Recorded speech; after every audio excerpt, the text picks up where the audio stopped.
Here we go. Hi, everybody. Welcome to another episode of From Adversity to Awakening, Transforming Hardships into Greater Spiritual Connection and Joy.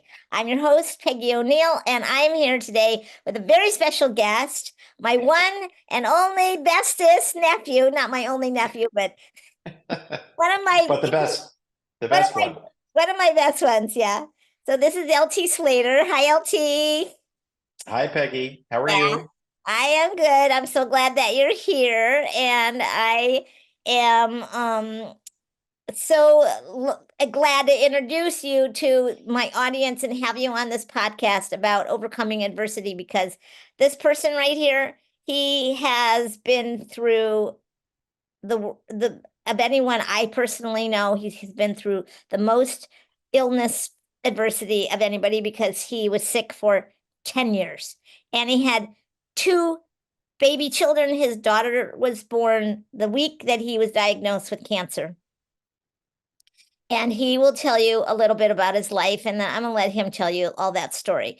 But yeah, and he had another daughter, and he's brought them up, and he went through 10 years of illness, and now we are into happy ever after. So we'll let him Sure. tell the story about that transformation. But why don't you tell us a little bit about your life and your family to start off with, LT? Sure, Peggy. Thank you. Thank you for having me. Happy Yeah. to share my story, see if it means something to somebody who listens. It's gotta be But so, it's so inspiring. well, I'm coming at you today from Boston, Massachusetts, where we have a home. I really split my time between Boston and Cleveland, which is where we grew up. I spend more of my time in Cleveland than in Boston, but my wife and I have kids who go to school in Cleveland, and we've got two kids who go to school in Boston. And so it necessitates that we spend our time in both locations. But I'm LT Slater. I am an executive in the software world. We founded a software company with a couple of partners back in 2019 and have grown the business quite successfully, which is great and has been a ton of fun. I've got an awesome wife named Alexandra, who is Love, an author who I love, who's an we author love. and an actress and a comedian and many other things, but a very, very special person. And We've she got loves four. LT. That's the best thing. She so loves She does. She does. She it. does. And she's very She good at is terrific. expressing it. She is terrific. She and I reconnected after many years apart, but met originally in fifth grade as we were growing up in Shaker Heights, Ohio, just outside of Cleveland, and knew each other through grade school, middle school, and high school. But reconnected later in life after, she and I had both been married to other folks and had kids with other folks. So I have a daughter who is turning 17 in September. Her name is London. Another named Farah, who turns 15 in September, named, Farah. Um, and then Alex has got two kids, my stepkids, James, who just turned 14, and Caroline, who is 11 and starting sixth grade in another couple of weeks. So big family, blended family, happy family. So excited to share that. Very, very good. So that's getting into the happily ever after. And so now, Right. why don't we delve into the other side of it? And would you share with us about your adversity, about the challenge that started back? Sure. What year was Yeah, that? in 2000, 15 years ago. 2009, Hmm. 2009. Hmm. Really interesting and difficult, but interesting time. In February of 2009, I started having some really tremendous back pain. That's where all of this started is, in this intermittent but extremely severe back pain that would, come and go for 15, 20-minute increments. And I would lay on the floor and it honestly felt as if somebody was stabbing me in the back Oh, with a sweetie. knife. It was just really terrible. And that Yeah. began a journey within the medical system in Cleveland to try and determine what was the source of this issue. At the same time, my father was going through treatment for non-Hodgkin's lymphoma at the Cleveland Clinic. So he was getting cancer treatment, and I had this terrible back pain.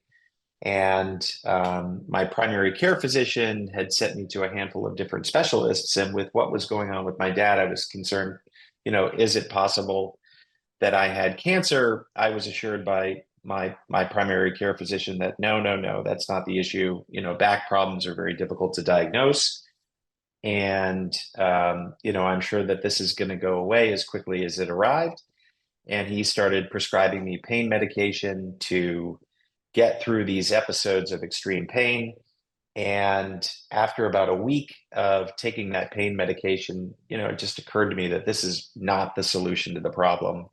This is going to become a bigger problem if I keep taking these pills.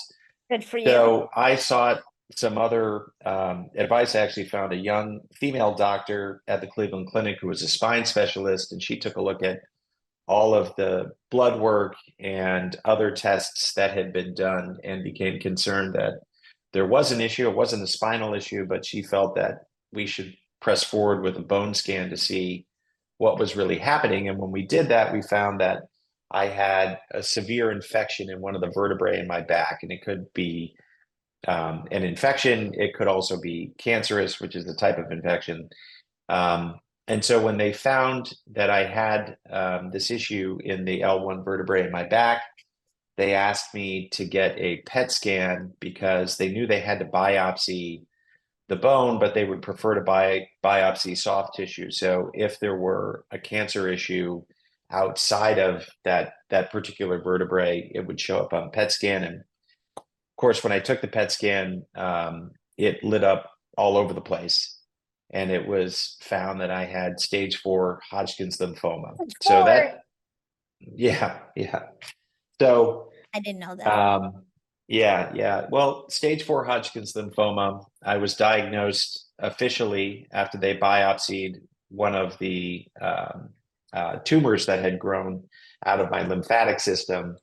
And that was 2 weeks after my father had finished his cancer treatment.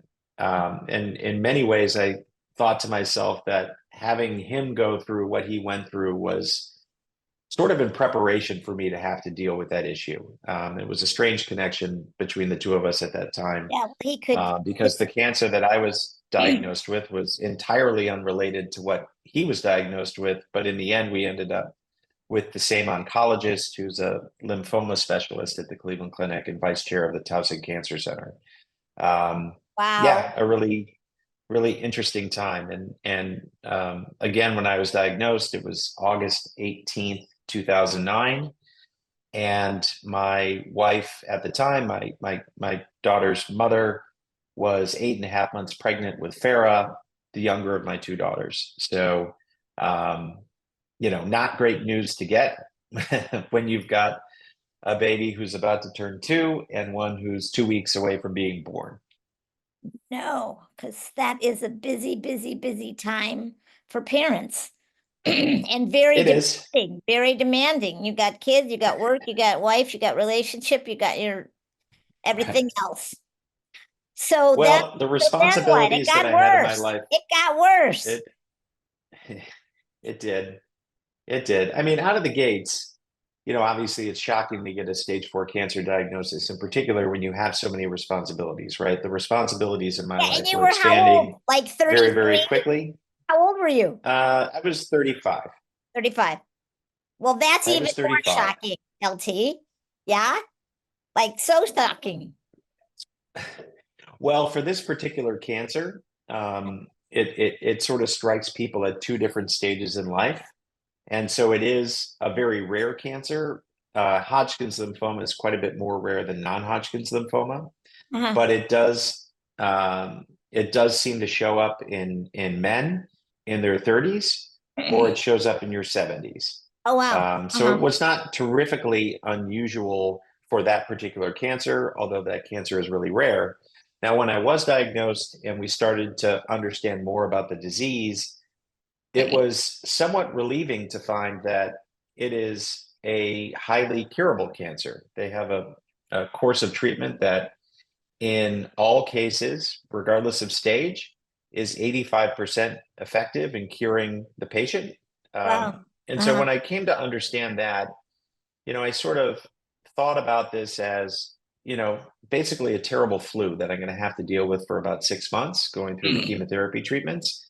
But once that's done, given the fact that 85% of people are fully cured, I just assumed that I would be part You of that there. 85%. So it was helpful for me to really minimize in my own mind the danger of what it is that I was dealing with. Yeah, yeah. And so for that period of time during that first course of treatment, we sort of knuckled down and we took the kids out of school because of the risk of them bringing home sickness that I would have a difficult time Right.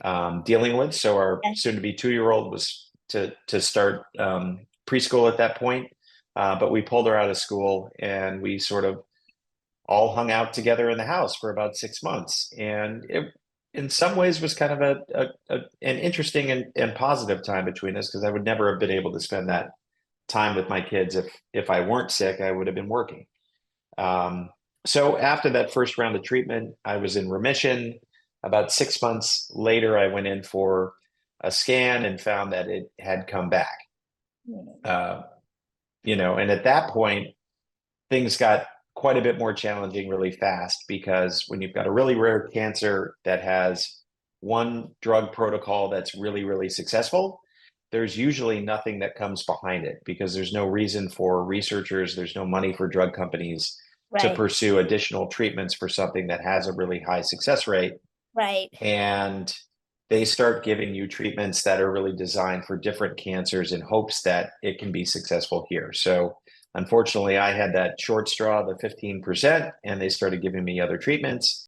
Let's have a little break. I wanted to share with you about an incredible stress busting tool that I created called Tap for Joy. And it incorporates acupressure tapping, you may have heard of it, NLP, neuro linguistic programming, hypnosis, and somatic awareness into this mighty mouse of an app that can reduce stress and increase happiness. Check it out at Tap for Joy in the Apple Store, Tap for Joy, or an explainer video at tapforjoyapp.com.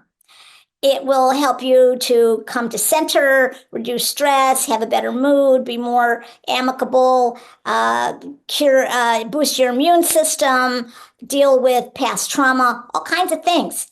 There's also an upgrade you can get with lots of cool features. So check out Tap for Joy and tap your way to joy today. So let's get back to the interview now. Which temporarily were successful, but I continued to relapse. So I relapsed after 2 additional rounds of chemotherapy. And that's the point at which they decided that I needed to have a bone marrow transplant. So the first Yeah, I remember transplant that I had was an autologous transplant, which is when they take your stem cells from you and they freeze them and they bring you into the hospital for about a 4-week period and give you really, really high doses of chemotherapy that would kill you if they didn't have your stem cells to give back to you. So this is kind of the nuclear option in terms of cancer treatment. Oh, Really sweet. I didn't unpleasant. even know I about don't recommend it. Yeah, I don't recommend it. It's not a lot of fun. Um, so I was in the hospital for about a month, and just at the point where you thought you weren't going to last another day, they give your stem cells back to you, and the miracle of life begins again. And I very quickly recovered from what was really, really terrible. But sadly, after about a year, it ended up coming back. And I remember having the conversation with my doctor at that point. And he said, well, with the treatments that we have in your physiology, you are not going to survive. This is it. I can't tell you how long it's going to take, but you will not beat this cancer. So that is discouraging, of course. He said the one thing that we can try and do bad is an doctor, bad allogeneic. doctor, bad doctor. Well, no, good doctor. He's a great doctor, but Well, he is, anybody that puts the thought in your head, I'm not going to survive in my book is bad doctor.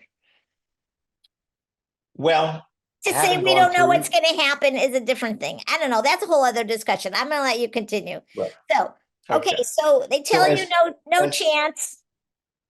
well, but let me finish. There was a second part to that conversation. Um, he said, we need to think about it like this. You're standing on top of a 15-story building and the building is on fire, right? And you know that eventually, if you don't do anything, the building is going to burn down and you're going to burn down with it. We do have one additional option, which I would say is akin to you jumping off that building in hopes of surviving. And that's an allogeneic stem cell transplant, which is a traditional bone marrow transplant where you're getting stem cells from a donor who matches in a bunch of different ways. And so, again, with two young children and a lot of responsibility, I didn't really have much of a choice, right? Yeah, So I said, exactly. okay, well, we're going to jump off the building. Fortunately, my brother Hugh was a 12-point match, and so we were able to We love get you. stem cells from Hugh, which they gave to me in a procedure that's akin to a blood transfusion. So he had to go through some medical procedures to produce stem cells, which they took from him. They froze those and then eventually gave those to me. And they migrated their way into my bones and eventually replaced my immune system completely. So my physiology, which was ultimately the problem, has been replaced by my brother's, and I have been cancer free since we went through that procedure. So that's back in 2013 at this point. So over 10 years ago. So that Hey, that is is such great. an amazing story. Oh my God, but that's not the end of Well, it. Then what no, happened? Then no. what happened? Sadly, the final detail on the story of my doctor talking to me about, jumping off the roof of the building and trying to survive. Well, the reason that he referred to it that way is because the likelihood of success for a transplant like that at that time, the success rates are quite a bit higher now, but at that time was only about 15%, only about 15% survival rate. And given the fact that I was already failing to survive something that had an 85% survival rate, I wasn't super confident that it was going to be successful. And the Right. reason that it only has a 15% survival rate is one, the cancer can come back. Two, they have to suppress your immune system significantly, which makes you very susceptible to infections that can kill you. Your body just doesn't have the defenses to try and fight something off if you were to get sick. And three, you can suffer from something called graft versus host disease, which is when, well, think of it this way. If you had an organ transplant, everybody hears the stories of an organ transplant, a kidney transplant, your body could reject it. It could see that new Right. kidney as a foreign object and say, well, this isn't supposed to be here. Well, unfortunately, when you do a bone marrow transplant, you're putting a new immune system into your body. So it can look at everything and think it's foreign. And in my case, for about a year, everything went very smoothly. But for reasons I don't totally understand, after about a year, my immune system decided that many parts of me shouldn't be there. And so it started to reject my eyes, my joints, my skin, my organs. And I really went into the most difficult part of this entire health journey for about 5 years, which was pretty terrible. So the recovery from the bone marrow transplant was really much harder than any of the treatments that I had to go through with the cancer. Wow. Wow. I can't even imagine, LT. And I remember you had lesions all over your chest, Yeah, and that was only the beginning of it. So, for the yeah, sake, so we could go into all that so much more, and I'm so sorry that you had to go right. through all that. I mean, but then tell us about when um you tell us about when you had that your body transformed. Right.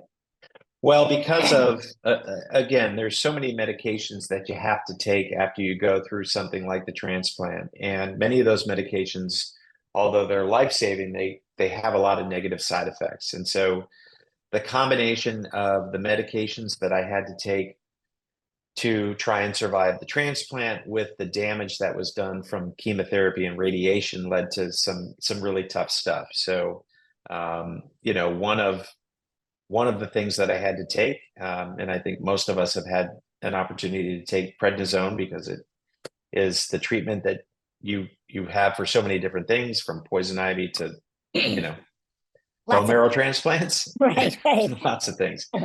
But we all know that, you know, prednisone is a pretty tough medication. And for about 2.5 years, I was taking 200 milligrams of prednisone a day, which is a tremendously high amount of prednisone, which caused me, well, one, it caused me to gain about 150 pounds. Not, I like to say that I didn't earn it, right? I was Get giant, to eat. but I didn't get to eat, you know, pizza and ice cream and everything else to get that way. It was just pure swelling. Once I started taking prednisone at that level, in the first week that I did it, I gained 45 pounds, just pure Whoa, swelling. whoa. But in the end, I was over 300 pounds, and you know, today I'm at about 190. So very, very different. And that was hard because, you know, your friends, your family, they practically don't recognize you. When you look in the mirror, you Practically, don't recognize yourself. we went out to lunch one day and your friend from like college saw you and Yeah, after like 20 minutes comes over like, are you LT? And he could right. not recognize you. Of course, I only Yeah, recognized you because I had seen sort of the transformation over time, but it was yeah. severe. Your It looks was severe. severely Yeah, it was. different. Yeah, And it was tough. It was tough. yeah. And, you know, you combine that with some of the other side effects. You know, And I then, practically went blind. The prednisone caused me to oh have God. cataracts develop in a very short period of time. So I had to have double cataract surgery. As you mentioned before, because the graft versus host disease had attacked my skin, I had, you know, open, it sounds gross, but open sores all over my stomach, my legs, my back, and they couldn't do anything to get those to close. And so in the end, many of those sores they cauterized, which, you know, is a very painful procedure. It's like Civil War type stuff. Yes. But it was the only way that they could get the skin to stop deteriorating. You know, so it was a very This is severe adversity, LT. I mean, severe. yeah, And I want to throw in one more point of adversity that you haven't mentioned from a psychological point of view of being a person who was very handsome, very yeah, athletic, very uh, capable, and a very good earner, and a successful in many, many ways. And then especially around your looks, to have your looks taken away from you and to no longer have that and to have your physical capacities taken away. So that was in a whole other level of internal adversity and sure, challenge that you had to deal with. Yeah. right. I mean, it did. You know, there were times certainly where it just felt like all of that adversity, you know, piled up had snowballed in such a way that it was difficult to see how you could ever get yourself back to a place of happiness, because it was so Yeah. So unclear how as to did whether you? or not I'd So ever tell us, really this get is the through it. part I want to hear. How did you? How did you get through all that? Well, it it was a lot of hard work. It was Yeah. a lot of hard work. You know, between the years of 2010 and 2020, I had over 1,000 separate doctor's appointments at the Cleveland Clinic. So I spent almost that whole decade going to the hospital 3, 4, 5 days a week and going through some experimental procedures to try and, again, get my immune system to calm down. You know, I had been, you know, a pretty successful business person before this happened. And I did try Yes. and Very continue to work successful. through a lot of Very this. successful, everybody. I did, I did try and continue to work through a lot of this, Yeah. and continued to believe that not only could I get through it, but I really had to, So right? I mean, that was looking your at the mindset. responsibility, Yeah. it was, and I didn't, I grew up in a fortunate way. I had great and supportive parents. My dad, in particular, this is not to take away from my mother at all, but my dad, in particular, was really impervious to frustration. He was a great role model in believing that you could get through challenges. And I think I had so much, he was such a good example in that way throughout my whole life Yeah. that I think I just internally had a belief that no matter how difficult it was, that I was going to get through it. Now, that doesn't mean there weren't times in which I questioned whether or not that was Of true, course. Of course. but after setbacks, because I faced a lot of setbacks. Ah, It would knock me down for a little period of time, but then I would focus on trying to pull myself up. And I thought about, more than anything, I thought about my kids, and not only the desire to be here to see them grow up, but also to maintain the responsibility that I felt to provide for them the kind of life that I had when I was growing up. So yeah. um, I just wouldn't give up. It was one of those odd things. Many people, when they get a diagnosis like this, even if it's quite a bit less severe, I spent so much time in the hospital, in the cancer center in particular, and you would see people who that diagnosis became almost a death notice for them, That's why just I said for the bad health. fact that they, Yeah. yeah, I mean, just for the fact that you know, it was such a challenge and they just weren't equipped to deal with the challenge. And I remember sitting there thinking to myself, man, look at all these people. And I remember having a conversation with my dad at the time, and he's like, "You do realize that you're sicker than like all of them." I'm like, "I am."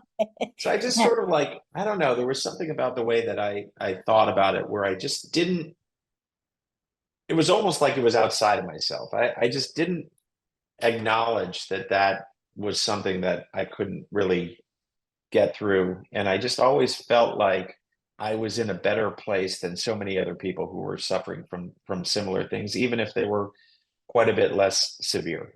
Yeah, so I think it speaks so much to the power of mindset and so much to the power of determination and the role of Right. having an amazing role model, someone to support, who showed Right. you, adversity comes, guess what? You're tougher than it Right. and you're going to get through. So those are all amazing things. Did you have other things that helped you, LT? Did you read Sure. inspirational things? Did you have a practice? What else? Hey, let's have a little break. And I wanted to share with you about one of my superpowers, which is helping people get through really tough stresses, difficulties, issues, and even trauma or traumas. Lots of people have worked with other people and said, I couldn't break through, but with you, I could. And not only do I help you like get to breakthrough, but also help you to pull back the layers of stress, melt the ice of frozen energy inside of you, and give you access to the beautiful ocean of creative intelligence that's inside of you and all its qualities like strength, courage, wisdom, joy, laughter, and compassion, etc. So chatwithpeggy.us is my scheduling, and sign up for a discovery call. You can work with me one-on-one on the phone, Zoom, in person over time, or come to my hometown for a weekend intensive. I look forward to working with you that way if your heart is so drawn. I don't, honestly, not really. Mhm. I mean, I think there were a lot of things that I tried. Yeah. I will say, I've given credit to my dad for giving me, I think, the right attitude and mindset. Mhm. But I should also, share that my mom is one of the toughest people of all time and was Hi, extraordinarily sister. supportive through this entire process. And so,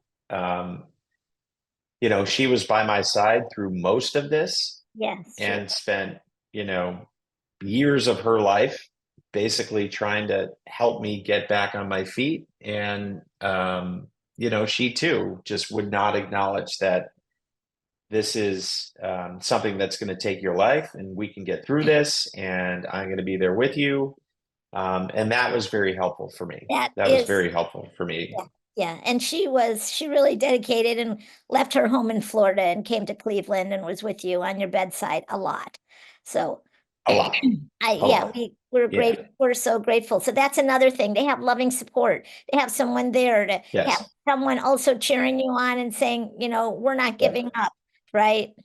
Yeah. So that's Yeah. I awesome. mean, to be totally honest, if not for that support and if not for having the responsibility of my kids, I don't know that my mindset would have been nearly as strong. Well, But those are good things to get your mindset into. Like, I gotta beat this. I got to. I have right, to. I have to. right. Right? Well, but I mean, Yeah. I've had a lot of people who It's like I I was have just to going to and say, I can. You also believed I can beat this. I think that's part of right. it also. Well, it's not that I told myself that I can, it's that I told myself I don't have a choice.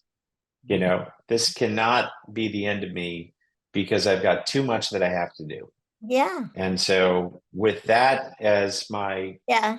focus, I just kept putting one foot in front of the other until eventually, Yeah. some of these experimental treatments that they were giving me to try and reduce the issues I was having with graft versus host disease started to take hold. I could start reducing the medications that I had to take to suppress my immune system. I started taking less and less prednisone, and I started to deflate and come back to who I was. And And the beautiful um, LT. yeah, LT, tell us about how, this do you notice that your ability to experience connection changed as you started to overcome the adversity? yeah, it has. I think, Tell us about and that. part of it is the adversity, and part of it is just getting older and a bit wiser and a bit more mature. I Mhm. think there's so many things in my life that meant a lot to me when I was younger that I came to realize are not nearly as important as I thought they were. Uh-huh. And that, the people in your life who you care about and who really care about you, that's what it's all about. Mhm. Um, and so I think the circle of friends that I had has gotten quite a bit smaller because I choose to focus my time much more on the people who are really important to me than some of the relationships that were, superfluous. Yeah. So do you feel like any of that has shifted your experience of joy in your life? Oh yeah, absolutely, Tell us about absolutely. I that. mean, again, one of the things that I told myself as I was laying in bed and every night thinking that I might not wake up in the morning, I told myself that if I was ever to get myself back on my feet, that no matter what I did, I wouldn't do anything unless it was in the service of happiness. Mhm. We all have to do things that we don't want to do. I wasn't going to do anything that I didn't in some way feel was directionally towards happiness, happiness for me, happiness for my family, happiness for my kids. Um, so, that was something that I dedicated myself to, and I feel like I'm really true to that. I don't do things um, that are a waste of time. I don't do things that are tedious unless I know that going through that experience is in some way in support of getting someplace that I feel like we really want to go in our lives. Yeah. So how would you, I mean, of course you went through a huge ordeal. We didn't even mention the fact that you were married to a crazy person and that whole challenge. So, Right. I don't really want to go there, just to mention that that was on top of all that you were dealing with and getting out of that Yeah. marriage. So, and not just crazy, but nasty, a nasty person. And I don't know if that's, I'm sure it doesn't sum it up, but in one sentence. Right. Um, but Well, it oh, it, it was an added. It was an added you know, adversity. Huge. and to be totally fair, what our life became by comparison with what it was not what anybody expected. Yes. And Oh, it was really, really hard. And some people are built for that and some people aren't. I think it just exposed the fact that maybe we weren't right for each other from the beginning. And when things got really challenging and you're with somebody who's not really your person, their support for a situation like that just diminishes and then eventually just ends. yeah, exactly. And she didn't have resiliency. She did not have empathy. She did not have, she wasn't a good, she was not like your mom and your dad. Let's just say it that way. Maybe, you know, That is right. That is right. When yeah, you get married and you say, well, for richer, for for better or for worse, well, we ended up with worse, and she was only interested in the better. yeah, yeah. So, and now tell us, and then you went on and got together with your friend from fifth grade, who you've known, like been Right. dating your friends all through your life. It's amazing. Birds of a feather, it's such a great thing. A Yeah. birds of a feather flock together, and now you're in a very happy marriage, and I'm so happy for you. Yeah.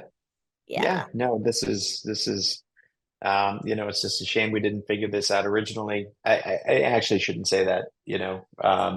Her kids are amazing and my kids are amazing. And if things had been different, we don't know what that would have meant. But that's true.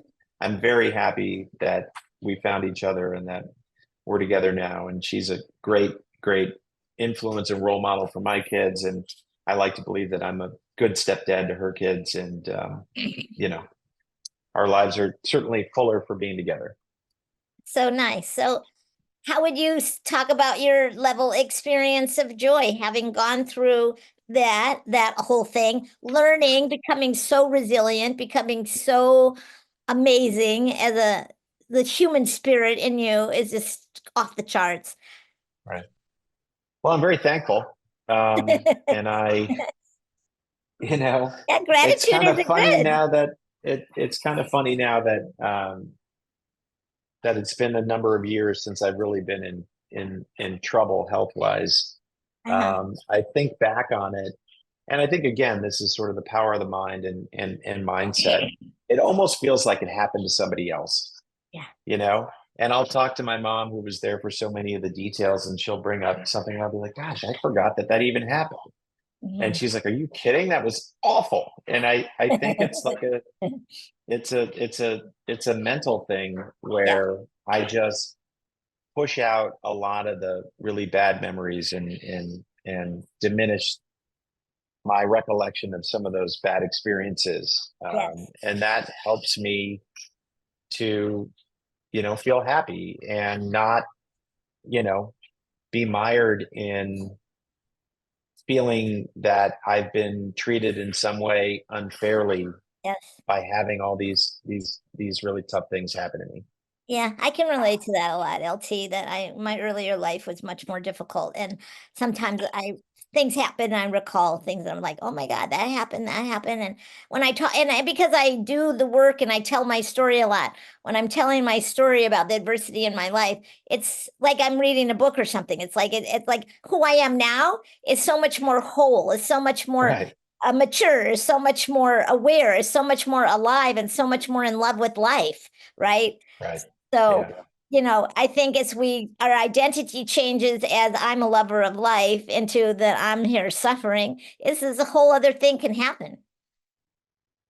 Yeah. No, I totally agree with that. And that's certainly the way that I feel. And I look back on it, it's almost like watching an old movie or something. I'm Yeah, like, oh, that yeah. was crazy. Well, that's such a testimony to the fact of not only physical healing. Your story is not only a testimony to physical healing, but emotional healing and also spiritual healing. The fact that you are identified with, I'm this person who gets to have this amazing life now, it's really awesome. Yeah, well, thank you. Thank Yeah, you. I mean, yeah, yeah. um, You're I've had amazing. You're I'll take advantage. I'll pat myself on the back. It was a lot of hard work to get where we are today. And Your whole every morning you should be like, LT, look in the mirror, like you are the most amazing dude around. You have persevered and suffered and gotten right. through some amazing stuff. So anything last moment, let it last, any news you'd like, or any message, anything you want to share with our audience before we go? Well, I think the one thing that I think has been most helpful to me during all of this is to just try and remember to believe in yourself, that you can do a heck of a lot more than you think you can. Yeah. And I came to that understanding not because I had that superpower from the beginning, but I knew that I had to get through this. And I found that that positive attitude, I'm sure, is the reason that I'm here. Right. And it So is a if you superpower for you, for face sure. For sure, for sure. And Love if that. if you face challenges, they don't have to be stage 4 cancer. They don't have to be some of the terrible things that I've had to go through.